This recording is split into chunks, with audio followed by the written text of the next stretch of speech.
and that is that Gabriel Davis scored 30 points this week, and you need to get dunked on. But before you do that, I will give you a quick chance. Okay, so, Daenerys Targaryen, right, in Game of Thrones, she would give people an option, right? They could either bend the knee or her dragon would breathe fire upon them. And I just want to give you an opportunity to bend the knee. Will you embrace Gabriel Davis as your one true king, or must I unleash dragon fire upon you? There is not a chance in the world in which I'm going to bend the knee on a 3-catch performance, no matter how glorious those catches were. Never. Not a chance. The guy, I mentioned it last episode. I've not been going out in the Twitter sphere and what would be the word? I've not been victory lapping per se, but I've been reporting the news weekly. This is what happened this week on the 2 players that I got dunked on like mad in week 1. I was fading AJ Dillon, naturally. I was fading Gabriel Davis, of course. And they both had relatively good week 1s. And the masses let me know. So I was like, which one did I get most wrong? Which one did I make the biggest mistake on? And the masses voted in favor of AJ Dillon, of course. 43.7% voted for AJ Dillon. 19.4% voted Gabriel Davis. 19.3% voted both. And 17.6% voted neither. So 17.6% were on my side. Since then, we now have Gabriel Davis scoring 15 points per game. The dude is a stud. Wide receiver 21 in the world. On a 12.9% target share. 3 touchdowns in 4 games. 5 targets per game with a scintillating 28.1 yards per reception. The dude is on fire. And you're going to ask me to bend the knee on a 28.1 yards per reception season? Get out of here. 12.9% target share. Beat it. The game 1, he was not injured. He had 16%. What were he on? 5 this week? Game 5, he was not injured. He had 19%, somewhere thereabouts. If you only count, if you stop the count before the starters went out of the lineup, he had 19.4% target share. Stop the count.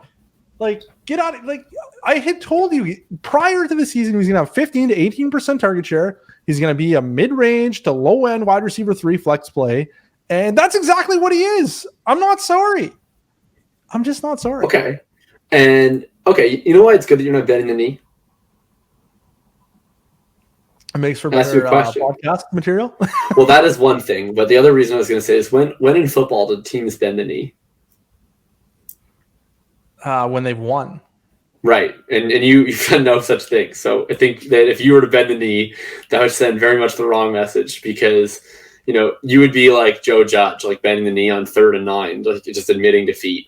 And you may have had a bad day about Gabriel Davis, but I don't think you've quite reached Joe Judge levels. Look, I mean, literally, we basically only disagreed about the efficiency of Gabriel Davis and of the Bills' offense because you were like, he's going to be 15 to 18% target share. And I was like, well, that's a little low. I think he's probably going to be like 17 to 20. And I was right because we're not counting the injured games. Because he was hobbled and because you were like, oh, this guy maybe just 10% target share. And I was like, the last one on the podcast, that I wouldn't want to be caught with my pants down labeling this guy bust based on games where he was hobbled. And sure enough, the 2 healthy games that he's played, he had 18 points, he had 30 points. That's a lot of points. And he did it with a 16% and 19% stop the count target share. And I don't think that he's going to continue at like 24 fantasy points per game. But what I said was he's going to have 17 to 20% target share. And he's probably going to be a mid-wide receiver too because he gets high-value targets in an extremely high-value offense. And, I think that's what he's going to be. He's going to be between 17 and 20% the rest of the season. And he's going to be like the wide receiver 22. I think that you're dead wrong. And he will have a 15 to 18% target share. I think you're absolutely correct on that. 17 to 20. 17 to 20. And he's not going to average 28.5 targets per game. He's not going to score touchdown 3 out of 4 games. He's not going to average 28.5 targets per game. I agree. I don't think he'll average 28.5 only counting the 2 healthy games and just ignoring the times that he was injured. Like, do you realize how often NFL players play injured? Like if we only counted every NFL player's Only healthy Davis ever games, played injured. what rate they would score at? I will count all of Zeke's games last year because that fits my narrative, and I will exclude Gabriel Davis's games this year because that fits my narrative. If you only count the healthy games, sure. The dude has been on fire. He's got 3 touchdowns in 2 games. You are surely not expecting him to score 3 touchdowns in 2 games. That's 1.5 touchdowns per game times 17. No, I think that what we've seen, a 25.5 touchdown season. Get out of here. But did I say that I expected to finish with 24 fantasy points per game? 24 fantasy points per game. What's happened in the past is bound to happen within the future. We take the past exactly as it is. We stop the count where it makes sense to stop the count, and we just carry on. No, what I think is you're 100% going to see games at a Gabe where his stat line is like 5 targets, 2 catches, 24 yards, 0 touchdowns. And then people are going to be like, see, Gabe's bad.